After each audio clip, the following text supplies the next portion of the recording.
Hiya. So, as usual, I'm sat here next to my Borneo-inspired tank for my Paracemonas. It's my favourite place to record because it's quite a nice little background and I've got a long bit of the fish room in front of me to put the camera. But anyway, today I want to talk about botanical method aquariums and the different terminologies and some more do's and don'ts about this type of hobby. It's getting quite a bit more popular, it's more available, shops are starting to stock botanicals that you can actually walk in and look at them rather than have to order them online. But a lot of the time they're being sold and there's limited or no guidance provided with it. People have to trust what the people say in the shops, or they have to go and do their independent research online. And that's great, people should be doing independent research online, and hopefully I'm planning to sort of get out a lot more content about the do's and don'ts and some tips about this style of fish keeping, just to increase the amount of knowledge that's out there and available. So hopefully people, one of the first things they click, even if it's not anything to do with me, it's something that's spreading good information and not lies. Or at least some of the myths that circulate around this style of hobbies about how tanks crash and fish die because it's only happens when you do things wrong. So yeah, first of all, botanical method aquariums. It's different to blackwater. Blackwater is, in the hobby, just the colour of the water, but in scientific terms it's the water parameters as well.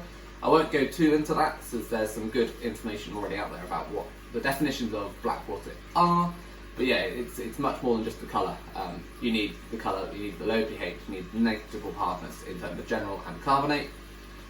And it's all of those things describe a blackwater environment, whereas in the hobby we sort of use it as just the colour of the water, and I don't think we'll ever change that. So rather than using the term blackwater, in the hobby, at least part of the hobby, we're starting to use, or have been using, the term botanical method aquarium. And that includes much more than just the colour of the water. It's the dynamics, the natural processes, the natural life forms that grow. It's the mental shift required to accept some of these things. And yeah, it's the whole methodology of keeping aquariums in this form. So that's why, and it utilises botanicals, so botanical method makes sense. So I want to talk a bit more about that, because I think this is where, if people want to go down this route of keeping these sort of soft water acidophiles, which is acid loving fish,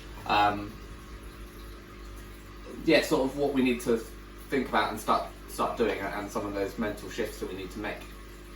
So first of all I want to talk about algae and biofilms, because when you have decaying material, organic matter, when you have very limited plant growth under the water line, you're going to get algae and biofilms growing. So as you can see in this tank next to me, the Paracemonas tank, all the surfaces are absolutely covered in stuff.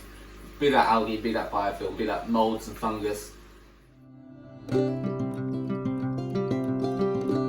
Just, I'm letting it grow. And that's because in nature, these sorts of things colonise surfaces in water everywhere. You'll have seen it when you're doing aquascapes. Some of the woods that you pre-soak or put into your aquascape, and days later you've got white, fluffy, mouldy fungus stuff growing all over it.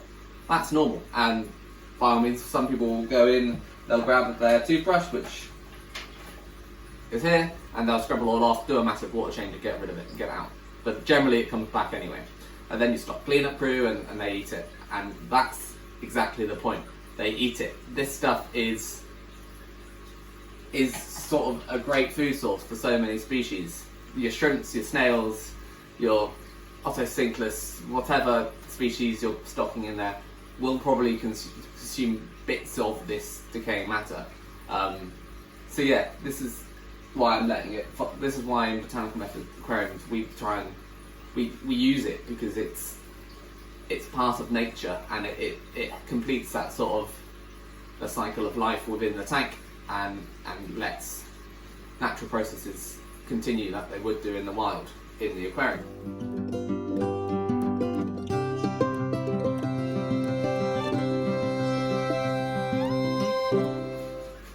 So yeah, not only do those sort of algae and biofilms that I just showed you sort of grow and feed some of the fish and invertebrates we stock, but they also support the life forms of microscopic animals, invertebrates, organisms and stuff that naturally colonise our aquariums. Some people will probably have seen when you plant up a tank or whatever you're setting up, but you haven't stocked fish yet, that you start seeing little white dots on the glass, sort of swimming through the water, detritus worms, things like that. And that happens in all tanks, but it really happens in botanical method aquariums. Because we've got all of this biofilm and decaying matter and algae in the tank, and generally we stock quite lightly in terms of fish, because of the increased level of oxygen demand by all these sort of decomposers and life forms. We don't generally go quite so mad with the stocking in terms of fish-wise. So that also means there's less predation on these little microorganisms. But yeah, so all of these life forms utilise all those algae and biofilms as a food source.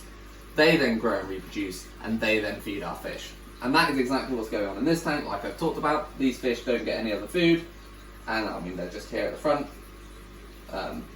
They always stick together, but they're going around and you'll often see them sort of pecking at the wood, pecking at the biofilms, and they're not actually eating the biofilms themselves, they're eating the little microscopic animals in and amongst them. And again, yeah, that's just, it supports life. This method of aquarium keeping supports life in all forms.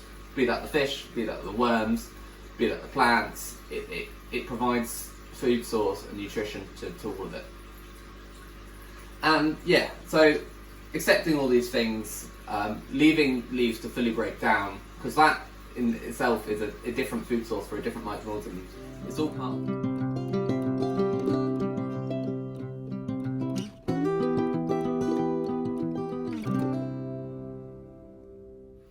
So yeah, that was a bit sort of more about what botanical methods aquariums are, and sort of how they function, and sort of how you need to learn to accept the different aesthetic of your aquarium.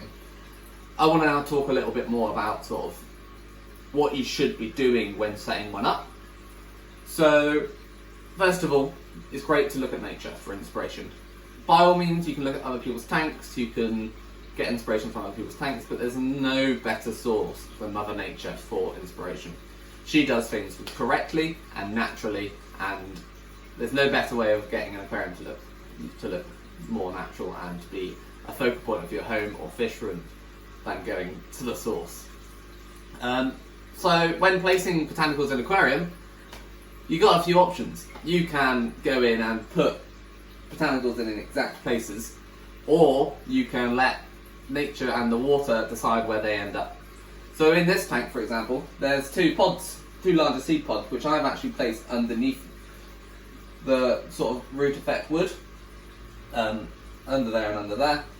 And I place those to, one, have the opening pointing me so I can see if fish are using it as a cave, and two, it's underneath sort of where they would end up getting tangled up in nature. If I dropped it in and let the water do it, it would obviously have sat on top of the wood, but over time it would have got washed downstream and then got caught underneath these tangles of wood, and that's sort of the look I was going for. Whereas all the twigs, the leaves, the cocoa fibres, I drop from a height above the tank and let them float down and end up where they ended up, letting nature decide where they go, where they build up. So you'll see that some areas are slightly more mounds, and then there's some areas of actually slightly open sand. And that's what happens in nature. You've got a bit more current and nothing to hold them in place. They'll get washed away.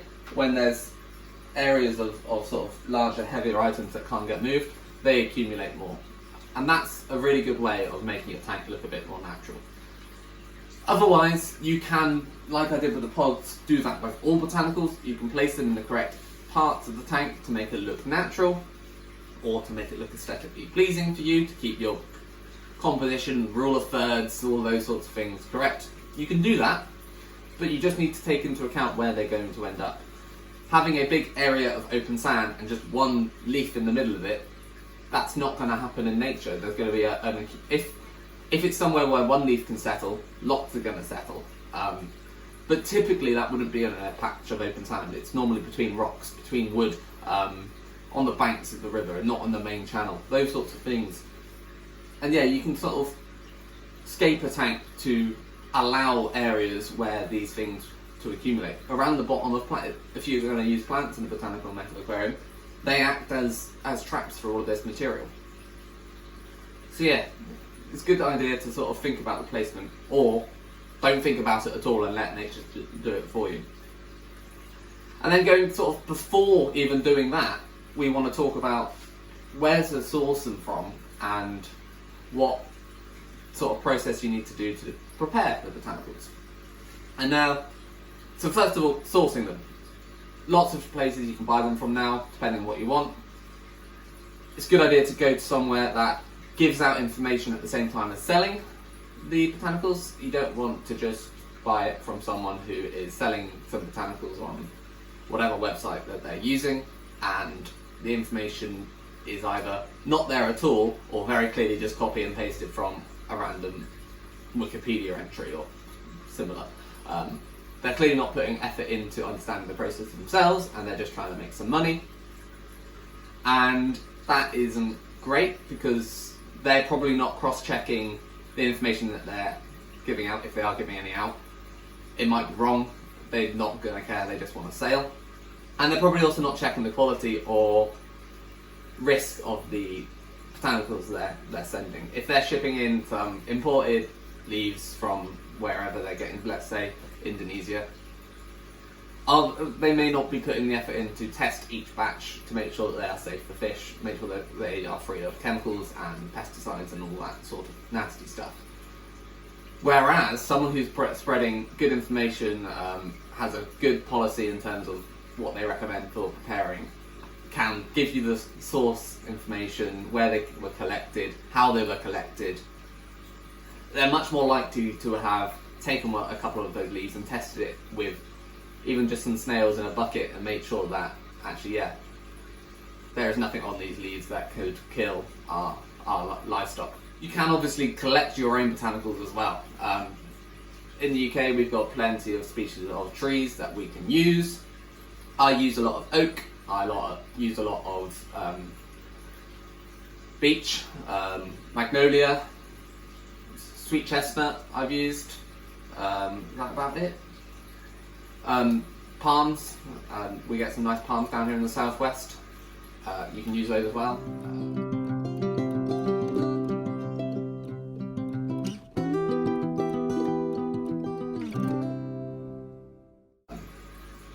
So you can collect a lot of the stuff locally. Some of the more exotic seed pods and more exotic looking leaves, obviously we can't. But if you're just going for the sort of benefits of the botanicals, not the aesthetics of the botanicals, the locally collected stuff is absolutely fine. You just need to know where to collect it from. So you want to be away from any main roads and cities, get out into the countryside, go for a nice dog walk, go and collect some botanicals. You want to make sure that they are freshly fallen leaves and haven't already been started to colonise by microorganisms that live on land. Those are going to die when they're submerged. You want to take them after they've fallen, naturally fallen.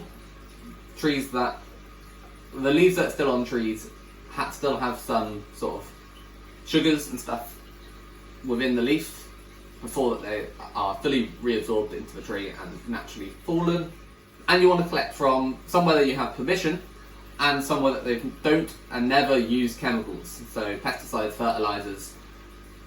Some of the nice gardens, they might have some cool looking trees and leaves, but you probably can't guarantee in the last few years they've never used some sort of chemical around the base of that tree.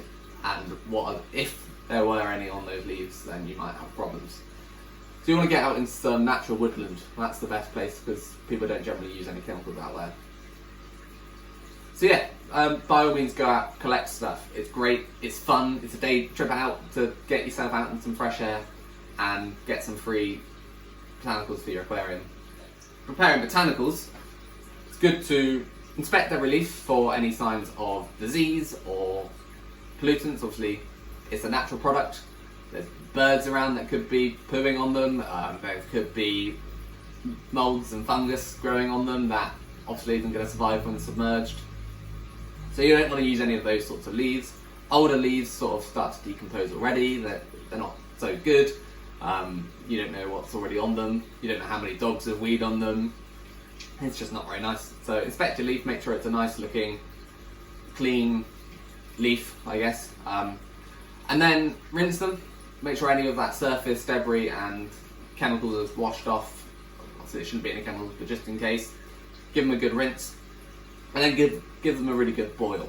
So I'd go for at least 10 minutes. I'd make sure, depending on what you're using, some of the branches and seed pods take a little longer to sink, so you might want to extend that to about 30 minutes. And just keep them boiling. A dedicated pan, saucepan type thing on a hob is a great idea. You're not going to be popular if you use any of the normal kitchen stuff. Get your own. Yeah, it wouldn't go down too well. But yeah, give it a good boil, pour that water away. That is a concentrated bomb of whatever is leached out of your leaf, and if there is anything bad in there, you're again going to pour that into your tank. That's not a good idea. Pour it down the drain, feed your plants with it, take it out into the garden, or whatever you want to do, but get rid of it. And then fill up your pot with some fresh water, and then I like to leave it for a couple hours. Let any extra sort of pollutants rinse off, leach out. It just helps making sure that they're going to sink, keeps them waterlogged, and then you can add your leaves in. That's a bit about botanicals. General quick chat. I've probably missed loads of stuff and not made much sense because I've tried to take this in one continuous shot, and then I'm going to chop it up and put some close-ups of different tanks, or at least this tank. So yeah, it might not make a lot of sense, but hey, let's do it. But yeah, watch out, look out for a few more I'm going to do a few shorts or reels about sort of the do's and don'ts of botanical method aquarium. So it's nice, quick, information is there, people can search for it, people can find it, and hopefully get a bit more information out there, spread. So yeah, I hope you enjoyed this video, and enjoy a few videos or clips of my parasimonas, because they are great.